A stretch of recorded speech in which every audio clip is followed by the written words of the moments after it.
Documento 2. A natureza de Deus. Considerando que o conceito mais elevado possível que o homem pode fazer de Deus está abrangido na ideia e no ideal humano de uma personalidade primordial e infinita, torna-se admissível e mesmo útil estudar certas características da natureza divina que constituem o caráter da deidade. O melhor modo de compreender a natureza de Deus é pela revelação do Pai, tal como desenvolvida por Michael de Nebadon nos seus múltiplos ensinamentos e na magnífica qualidade da sua vida mortal na carne. O homem pode compreender melhor ainda a natureza divina, também, se ele considerar a si próprio como um filho de Deus e admirar o Criador do paraíso como um verdadeiro Pai espiritual. A natureza de Deus pode ser estudada por meio de uma revelação de ideias supremas, o caráter divino pode ser considerado uma representação de ideais supernos. No entanto, a revelação mais esclarecedora e espiritualmente edificante da natureza divina é encontrada na compreensão da vida religiosa de Jesus de Nazaré, tanto antes quanto depois de haver atingido a plena consciência da sua divindade.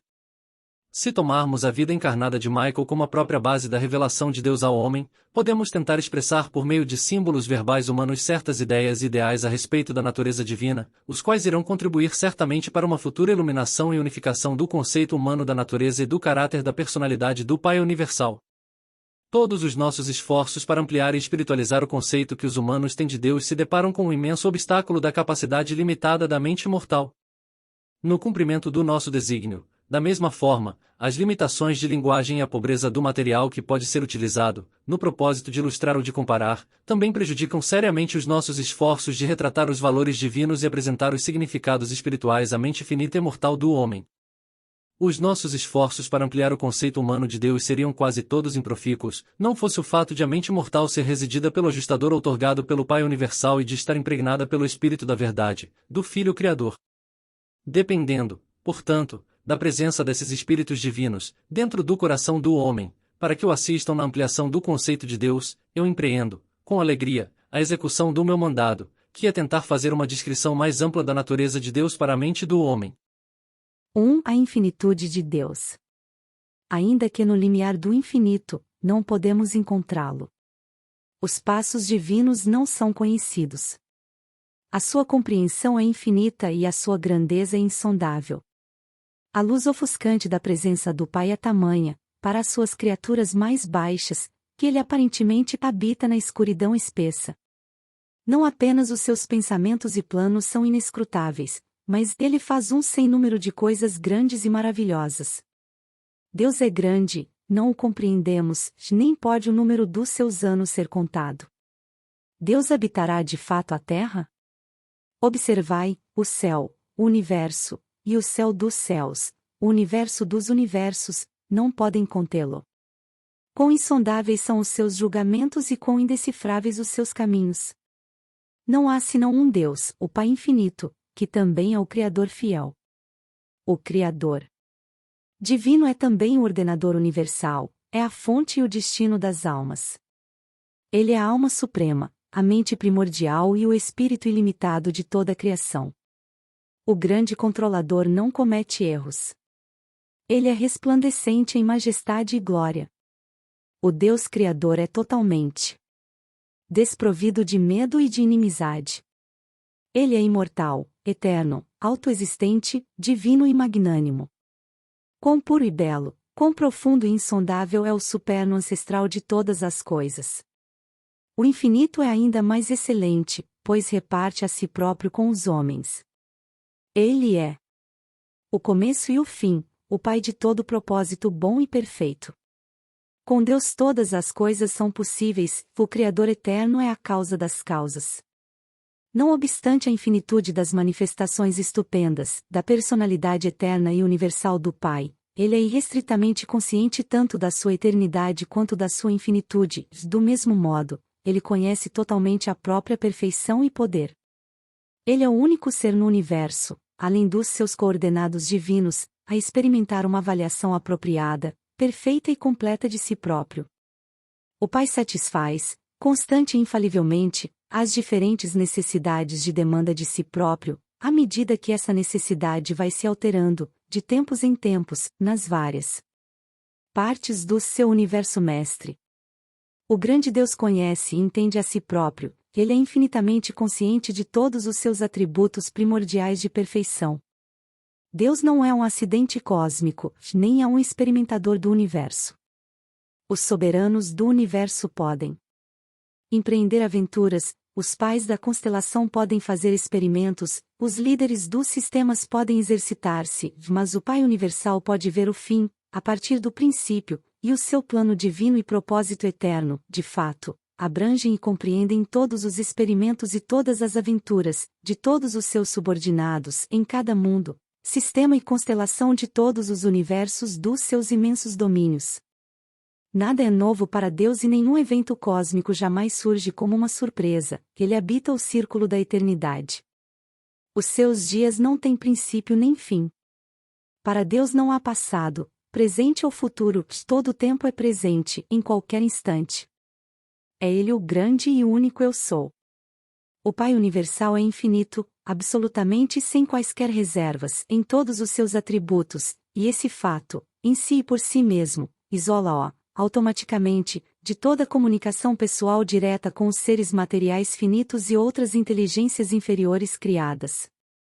Sendo assim, pois, tudo isso necessita de arranjos tais para os seus contatos e a comunicação com as suas múltiplas criaturas, e por isso ficou estabelecido, em primeiro lugar, o papel das personalidades dos filhos de Deus no paraíso, as quais, ainda que perfeitas em divindade, também participam, muitas vezes, da própria natureza do sangue e da carne das raças planetárias, tornando-se um de vós e um convosco, e desse modo Deus se faz homem, como ocorreu na outorga de Michael, que foi chamado intermitentemente de Filho de Deus e Filho do Homem. Em segundo lugar está a existência das personalidades do Espírito Infinito, as várias ordens de hostes seráficas e de outras inteligências celestes, que se aproximam dos seres materiais de origem inferior para ministrar-lhes ensinamentos e servir a eles de tantas maneiras. E, em terceiro lugar, contamos com a existência dos monitores misteriosos.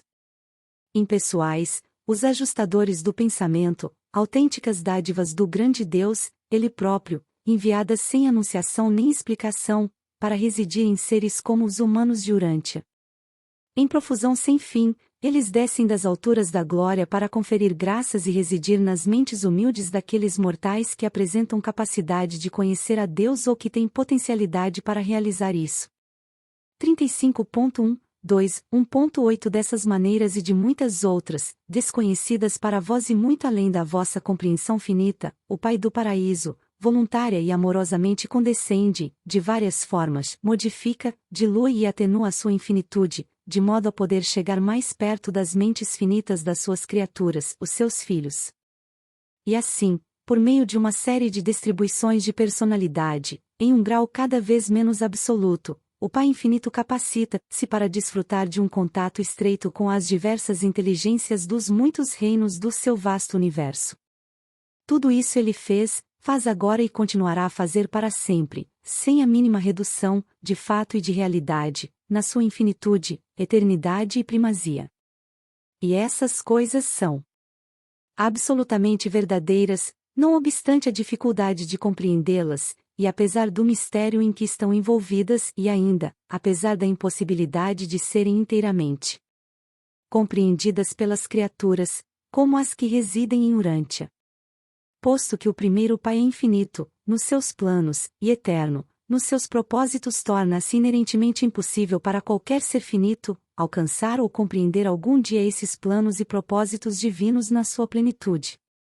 Apenas de quando em quando, o homem mortal pode vislumbrar os propósitos do Pai, da forma como são revelados, aqui e acolá, em relação ao desenvolvimento do plano de ascensão da criatura, em níveis sucessivos na sua progressão no universo. Embora o homem não possa compreender, na sua totalidade, o que significa a infinitude, o Pai Infinito por certo compreende plenamente, e abraça amorosamente a natureza finita de todos os seus filhos em todos os universos.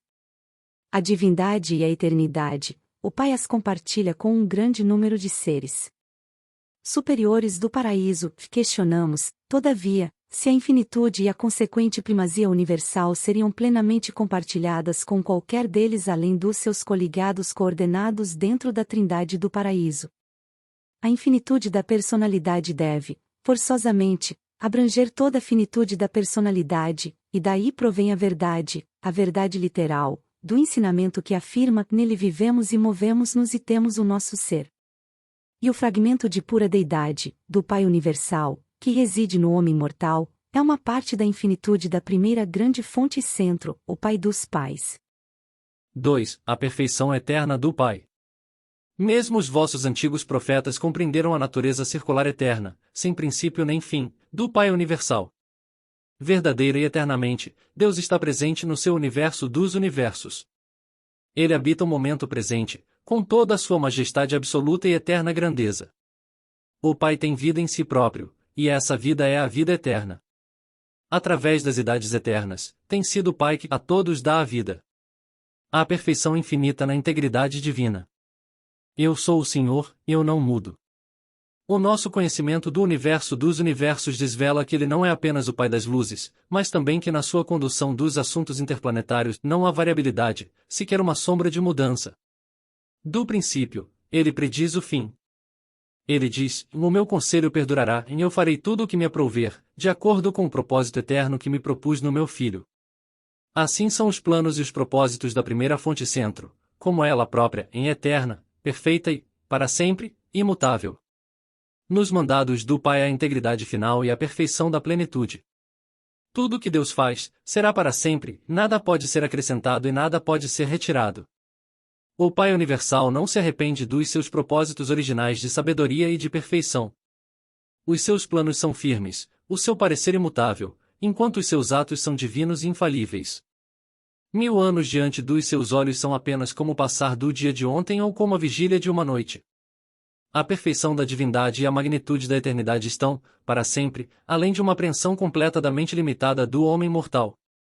As reações de um Deus imutável, no cumprimento do seu propósito eterno, podem parecer variar de acordo com a atitude mutável e as mentes cambiantes das suas inteligências criadas, quer dizer, elas podem variar, aparente e superficialmente, sob a superfície e no fundo de todas as manifestações aparentes, contudo, permanece ainda presente o propósito imutável, o plano perpétuo do Deus eterno.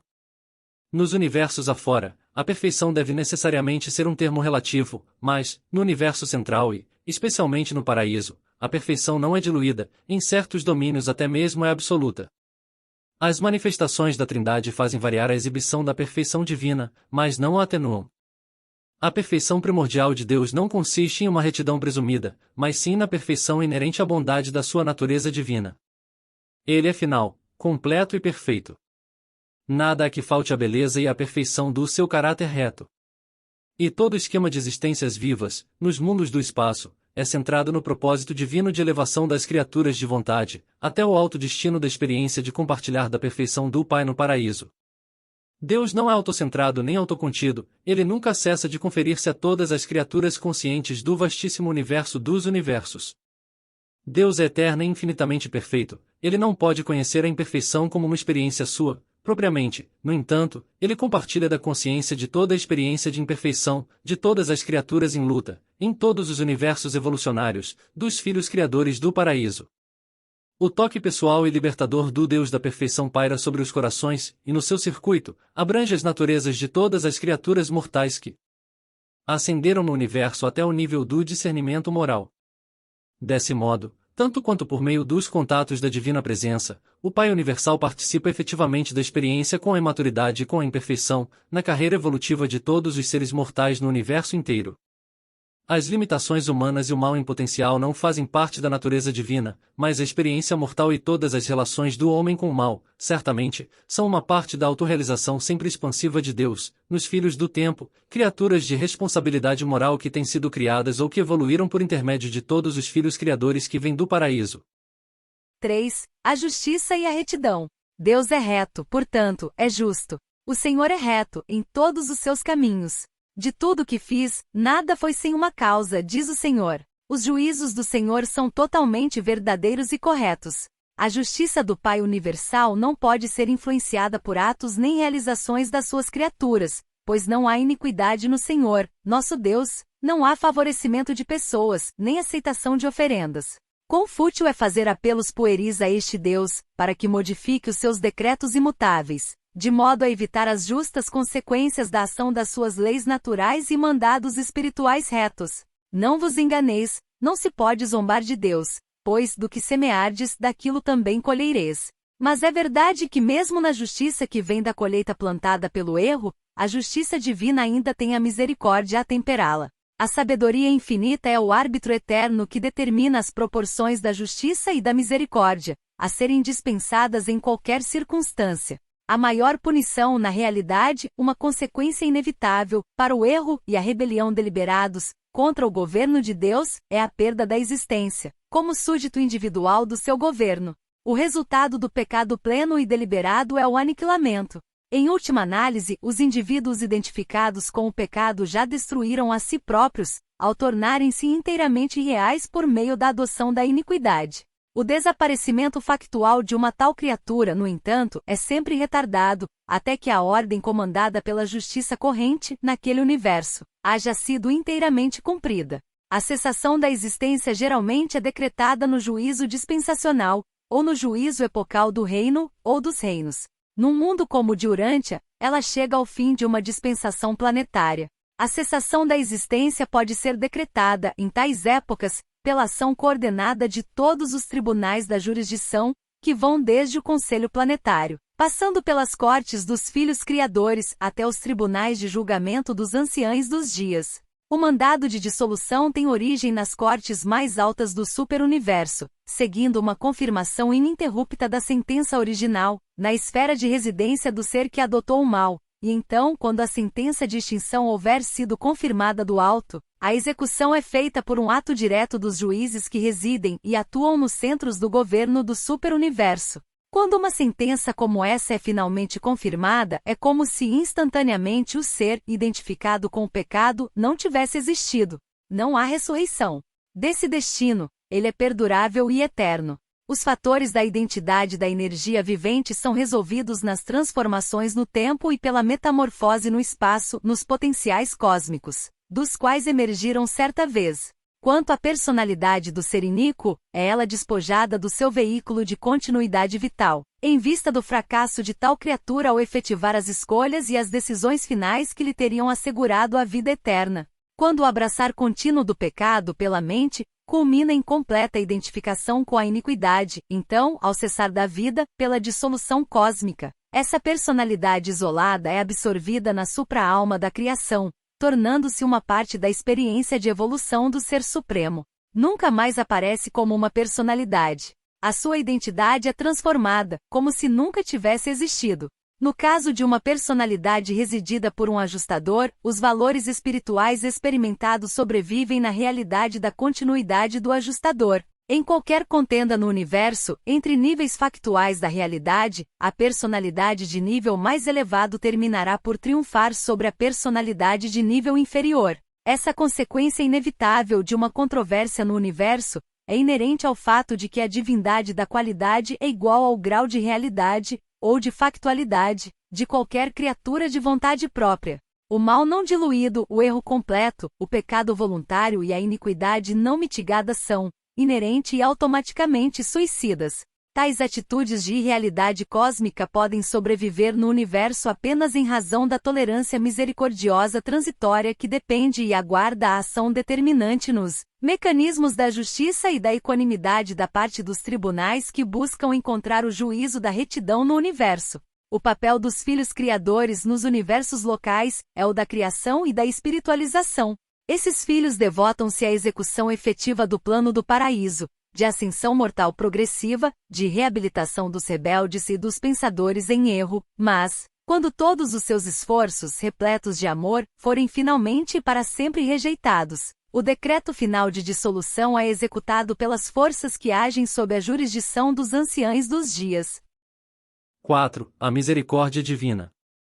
A misericórdia é simplesmente a justiça temperada por aquela sabedoria que surge da perfeição do conhecimento e que advém do reconhecimento pleno da fraqueza natural e das limitações ambientais, das criaturas finitas.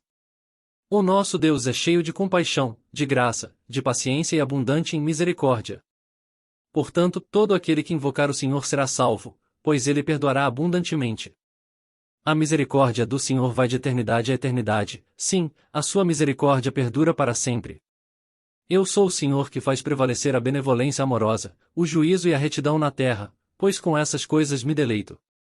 Eu não aflijo voluntariamente, nem encho de pesar, aos filhos dos homens, pois eu sou o Pai da misericórdia e o Deus de toda a consolação. Deus é inerentemente bom, naturalmente compassivo e eternamente misericordioso. E jamais é necessário que se exerça qualquer influência sobre o Pai para suscitar o seu amor e benevolência. A necessidade da criatura é totalmente suficiente para assegurar a fluência total da misericórdia eterna do Pai e sua graça salvadora. E porque Deus sabe de tudo sobre os seus filhos, torna-se fácil para ele perdoar. Quanto melhor o homem entender o seu vizinho, mais fácil será perdoá-lo e, mesmo, amá-lo. Somente o discernimento da sabedoria infinita capacita um Deus reto a ministrar a justiça e a misericórdia, ao mesmo tempo e em qualquer situação no universo. O Pai Celeste nunca se conturba com atitudes conflitantes. Em relação aos seus filhos do universo, Deus nunca é vítima de antagonismos de atitudes. A onisciência de Deus dirige infalivelmente o seu livre-arbítrio, na escolha daquela conduta no universo que satisfaz, perfeita, simultânea e igualmente, as demandas de todos os seus atributos divinos e qualidades infinitas da sua natureza eterna. A misericórdia é fruto natural e inevitável da bondade e do amor. A boa natureza de um Pai amantíssimo não poderia, certamente, recusar o ministério sábio da misericórdia, a cada membro de todos os grupos dos seus filhos no universo. A equidade da justiça eterna e a misericórdia divina constituem, juntas, aquilo a que a experiência humana chama de justiça. A misericórdia divina representa uma técnica equânime de ajustamento entre os níveis de perfeição e imperfeição do universo. A misericórdia é a justiça da supremacia, adaptada às situações do finito em evolução, é a retidão da eternidade, modificada para satisfazer aos mais altos interesses e ao bem-estar dos filhos do tempo no universo. A misericórdia não é uma contravenção da justiça, é antes uma interpretação compreensiva das demandas da justiça suprema, aplicada com equanimidade aos seres espirituais subordinados e às criaturas materiais dos universos em evolução. A misericórdia é a justiça da Trindade do paraíso, sábia e amorosamente enviada às inteligências múltiplas, das criações do tempo e do espaço, tal como foi formulada pela sabedoria divina e determinada pela mente onisciente e pela vontade soberana do Pai Universal, e de todos os seus criadores coligados. 5. O amor de Deus. Deus é amor e, consequentemente, a sua única atitude pessoal para com os assuntos do universo é sempre uma reação de afeto divino. O Pai ama-nos o suficiente para outorgar-nos a sua vida. Ele faz o seu sol se levantar para os maus e para os bons, e ele envia a chuva aos justos e aos injustos. É errado pensar que Deus possa ser persuadido a amar os seus filhos, por meio de sacrifícios feitos pelos seus filhos, ou pela intercessão das suas criaturas subordinadas, pois o Pai, Ele próprio, vos ama. É em resposta a essa afeição paternal que o Pai envia os maravilhosos ajustadores para residir nas mentes dos homens. O amor de Deus é universal, todos aqueles que quiserem podem vir. Ele gostaria que todos os homens se salvassem pelo conhecimento da verdade. Ele não deseja que nenhum homem pereça. Os criadores são os primeiros a tentar salvar o homem dos resultados desastrosos das suas tolas transgressões às leis divinas. O amor de Deus é, por natureza, uma afeição paterna, que em consequência, algumas vezes, Ele nos disciplina, para o nosso próprio bem, para que possamos ser partícipes da sua santidade. Mesmo durante as mais duras dentre as vossas provações lembrai-vos de que, em todas as nossas aflições, Ele aflige-se conosco. Deus é divinamente bondoso com os pecadores. Quando os rebeldes retornam à retidão, eles são recebidos com misericórdia, pois o nosso Deus perdoará abundantemente. Eu sou aquele que apaga as vossas transgressões, para o meu próprio bem, e eu não me lembrarei dos vossos pecados. Atentai para a forma de amor que o Pai nos dedica, a nós, para que fossemos chamados de filhos de Deus. Afinal, a maior evidência da bondade de Deus e a suprema razão para amá-lo é a dádiva do Pai, que reside em cada um de vós, o ajustador, que tão pacientemente aguarda a hora em que ireis, ambos, transformar-vos em um, eternamente. Embora não possais encontrar Deus procurando-o, se vos submeterdes ao guiamento do Espírito residente, sereis guiados, passo a passo e vida por vida, sem erros, de universo em universo, de idade em idade, até que estejais finalmente em presença da personalidade do Pai Universal no paraíso. Quão pouco razoável é que não adoreis a Deus, porque as limitações da natureza humana e os impedimentos da vossa constituição material fazem com que, para vós, seja impossível vê-lo. Entre vós e Deus há uma distância imensa, de espaço físico, a ser percorrida.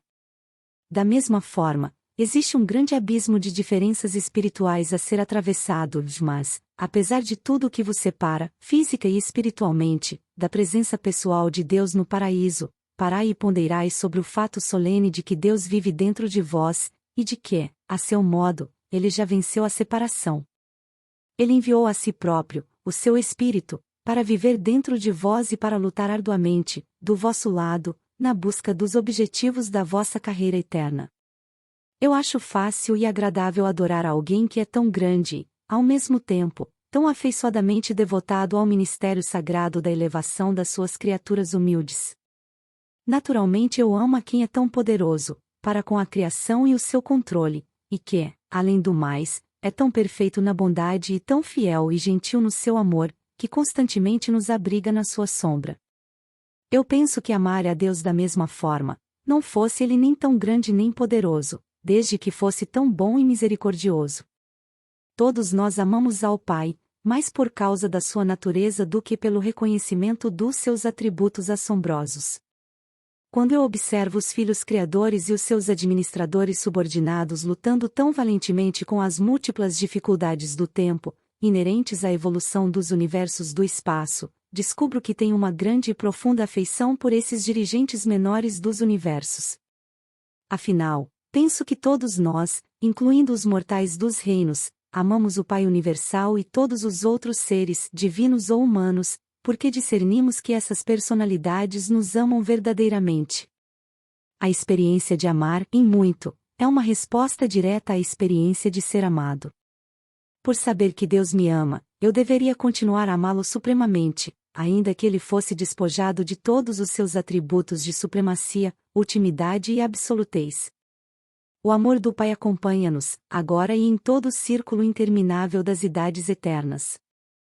Ao ponderar sobre a natureza amorosa de Deus, apenas uma reação razoável e natural surge na personalidade: amareis cada vez mais o vosso Criador, ireis dedicar a Deus uma afeição análoga àquela dedicada por uma criança a um pai terreno, pois, como um pai real e verdadeiro ama aos seus filhos, do mesmo modo o Pai Universal ama e para sempre busca o bem-estar dos seus filhos e filhas criadas. Mas o amor de Deus é uma afeição paterna inteligente e que sabe prever. O amor divino funciona em associação unificada com a sabedoria divina e todas as outras características infinitas da natureza perfeita do Pai Universal. Deus é amor, mas o amor não é Deus.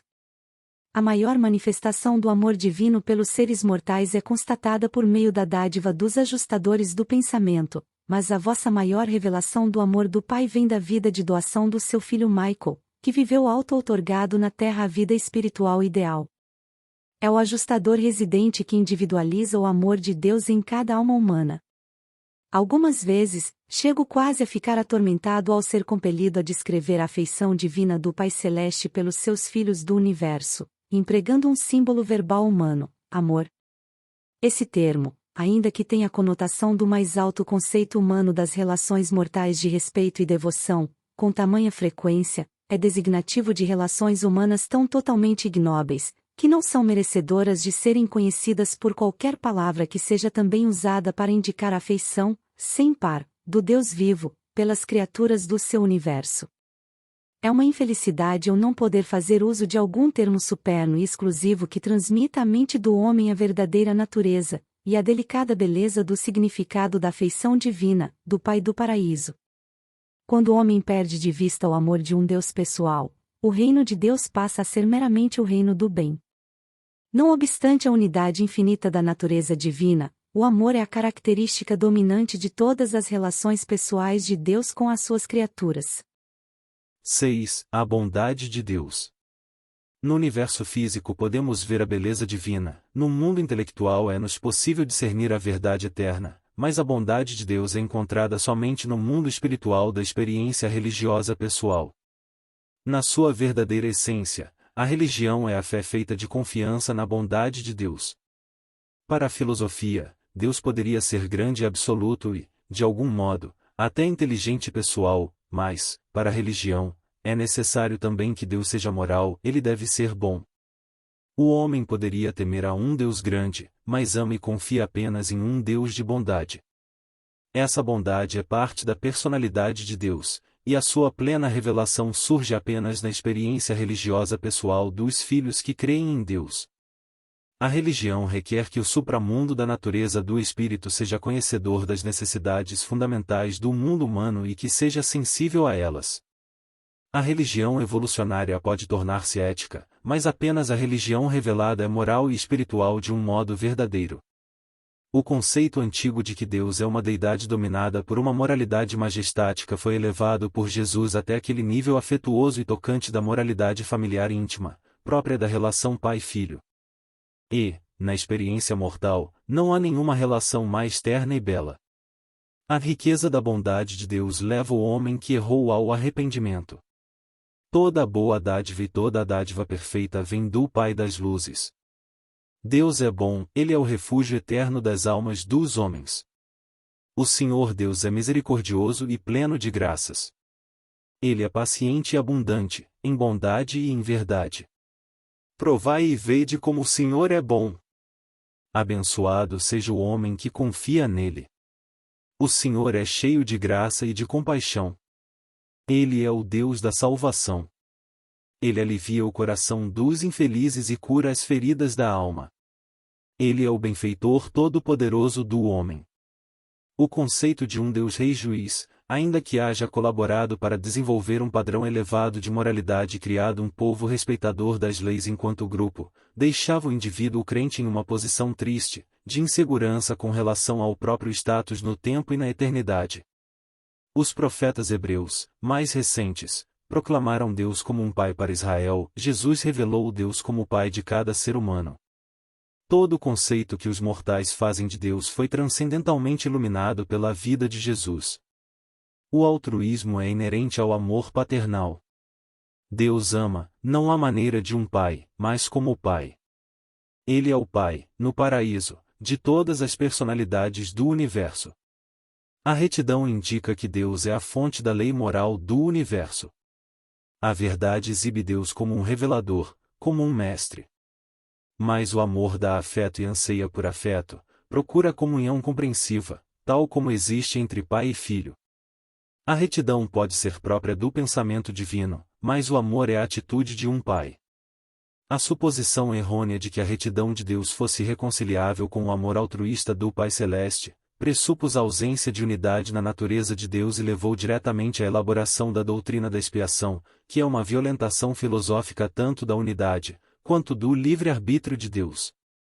O Pai Celeste afetuoso, cujo espírito reside nos seus filhos da terra, não é uma personalidade dividida em uma, a da justiça, e outra, a da misericórdia. E ele não requer um mediador para assegurar o seu favorecimento ou o perdão de Pai. A retidão divina não é dominada pela estrita justiça de retribuição, Deus, enquanto um Pai, transcende Deus, enquanto juiz. Deus nunca é irado, vingativo ou enraivecido. É verdade que a sabedoria, muitas vezes, restringe o seu amor, assim como a justiça condiciona a sua misericórdia rejeitada. O seu amor pela retidão não pode evitar que, com a mesma intensidade, seja manifestado como ódio ao pecado. O Pai não é uma personalidade incoerente, a unidade divina é perfeita.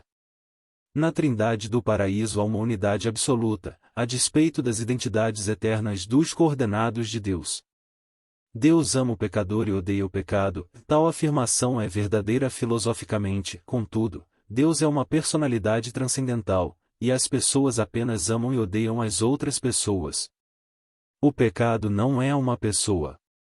Deus ama o pecador porque ele é uma realidade de personalidade, potencialmente eterna, enquanto, em relação ao pecado, Deus não assume nenhuma atitude pessoal, pois o pecado não é uma realidade espiritual, não é pessoal, portanto, apenas a justiça de Deus toma conhecimento da existência dele. O amor de Deus salva o pecador, a lei de Deus destrói o pecado. Essa atitude da natureza divina mudaria, aparentemente, se o pecador afinal se identificasse completamente com o pecado, da mesma forma que a mente mortal pode também se identificar totalmente com o espírito ajustador residente.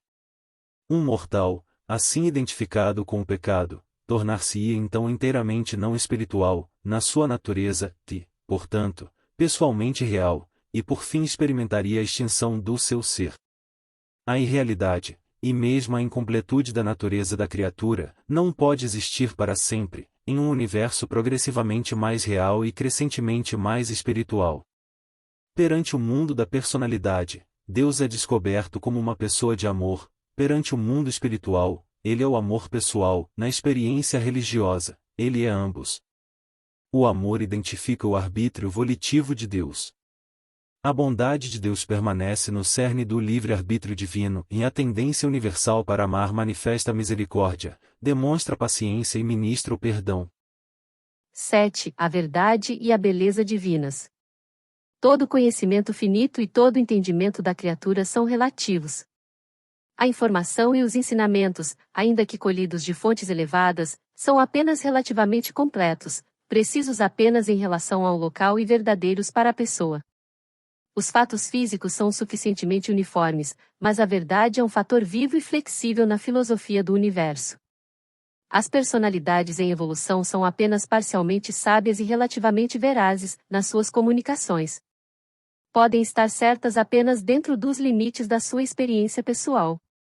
Aquilo que, pela aparência, pode ser totalmente verdadeiro em um lugar, pode ser apenas relativamente verdadeiro em outro segmento da criação.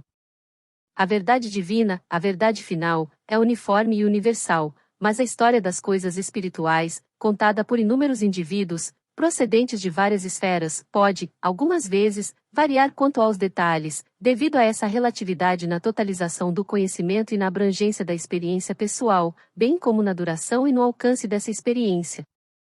Conquanto as leis e os decretos, os pensamentos e as atitudes da primeira fonte centro sejam eterna, infinita e universalmente verdadeiros, ao mesmo tempo, a sua aplicação e os ajustamentos que recebem, em cada universo, sistema, mundo e inteligência criada, estão de acordo com os planos e a técnica dos filhos criadores, quando estes atuam e funcionam nos seus universos respectivos, tanto quanto em harmonia com os planos locais e os procedimentos do Espírito Infinito e de todas as outras personalidades celestes coligadas. A falsa ciência do materialismo sentenciaria o homem mortal a reduzir-se a um marginal no universo. Tal conhecimento parcial é potencialmente um mal, é conhecimento que se compõe, tanto do bem, quanto do mal. A verdade é bela, porque é tanto completa quanto simétrica. Quando o homem busca a verdade, ele está buscando o divinamente real. Os filósofos cometem o seu mais grave erro quando são levados à falácia da abstração e à prática de focalizar a sua atenção em um aspecto da realidade e de proclamar, então, tal aspecto isolado como sendo a verdade inteira. O filósofo sábio irá sempre recorrer ao projeto da criação que está por trás e que é preexistente a todos os fenômenos universais. O pensamento criador, invariavelmente, precede a ação criadora. A autoconsciência intelectual pode descobrir a beleza da verdade e a sua qualidade espiritual, não apenas pela consistência filosófica dos seus conceitos, mas, ainda mais certa e seguramente, pela resposta inequívoca do sempre presente Espírito da verdade. A felicidade vem como consequência do reconhecimento da verdade, porque esta pode ser factual, pode ser vivenciada. O desapontamento e a tristeza advêm após o erro, porque, não sendo este uma realidade, não pode ser factualizado pela experiência. A verdade divina é mais conhecida pelo seu aroma espiritual. A busca eterna é de unificação, de coerência divina. O vasto universo físico faz-se coerente na Ilha do Paraíso, o universo intelectual faz-se coerente no Deus da mente, o agente conjunto, o universo espiritual faz-se coerente na personalidade do Filho Eterno. Mas o mortal isolado, do tempo e do espaço, faz-se coerente em Deus, o Pai, mediante a ligação direta entre o ajustador do pensamento residente e o Pai universal. O ajustador do homem é um fragmento de Deus e, para sempre, procura a unificação divina e se faz coerente com a deidade do paraíso da primeira fonte centro, e nesta. O discernimento da beleza suprema é a descoberta e a integração da realidade. O discernimento da bondade divina, na eterna verdade, é a beleza última. O encanto mesmo da arte humana consiste na harmonia da sua unidade. O grande erro da religião hebraica foi não ter associado a bondade de Deus às verdades factuais da ciência e da beleza atraente da arte. À medida que a civilização progrediu, e enquanto a religião continuou a seguir o mesmo caminho pouco sábio, de enfatizar exageradamente a bondade de Deus, a ponto de negligenciar a beleza e de excluir relativamente a verdade, foi sendo desenvolvida, em certos tipos de homens, uma tendência crescente para desviar-se no conceito abstrato e dissociado da bondade isolada. A moralidade proclamada ao exagero e isolada da religião moderna, que fracassa em manter a devoção e a lealdade de muitos dos homens deste século, poderia reabilitar-se se, além dos seus mandados morais, tivesse a mesma consideração pelas verdades da ciência, da filosofia e da experiência espiritual, e pelas belezas da criação física, bem como pelo encanto da arte intelectual e pela grandeza de uma realização genuína de caráter. O desafio religioso desta época é dirigido àqueles homens e àquelas mulheres que, pela sua visão ampla e voltada para o futuro, e, pelo discernimento da sua luz interna, ousarão construir uma nova e atraente filosofia de vida, partindo dos conceitos modernos, sutilmente integrados, da verdade cósmica, da beleza universal e da bondade divina. Uma tal visão, nova e reta, da moralidade, atrairá tudo o que existir de bom na mente do homem e convocará o que houver de melhor na alma humana. A verdade, a beleza e a bondade são realidades divinas, e à medida que o homem ascende na escala da vida espiritual, essas qualidades supremas do Eterno tornam-se cada vez mais coordenadas e unificadas em Deus, que é amor. Toda verdade, material, filosófica ou espiritual, é tanto bela quanto boa. Toda beleza real, a arte material ou a simetria espiritual, é tanto verdadeira quanto boa. Toda bondade genuína, seja a moralidade pessoal, a equidade social ou o ministério divino, é igualmente verdadeira e bela. A saúde, a sanidade e a felicidade são integrações da verdade, da beleza e da bondade, ao misturarem-se na experiência humana. Esses níveis de uma vida eficaz advêm da unificação de sistemas de energia, de sistemas de ideias e de sistemas espirituais. A verdade é coerente, a beleza é atraente e a bondade estabilizadora. E quando esses valores, naquilo que é real, são coordenados na experiência da personalidade, o resultado é uma ordem elevada de amor, condicionado pela sabedoria e qualificado pela lealdade. O propósito real de toda a educação, no universo, é tornar efetiva a melhor coordenação do filho isolado dos mundos com as realidades mais amplas da sua experiência em expansão. A realidade é finita no nível humano, e é infinita e eterna nos níveis mais elevados e divinos. Apresentado por um conselheiro divino, atuando com a autoridade dos anciães dos dias em Versa. Espero que tenha gostado. Novo capítulo amanhã às 18h15. Nos apoie se inscrevendo, curtindo, comentando e compartilhando esse vídeo, e nos diga quais livros que gostaria de ver narrado aqui no canal.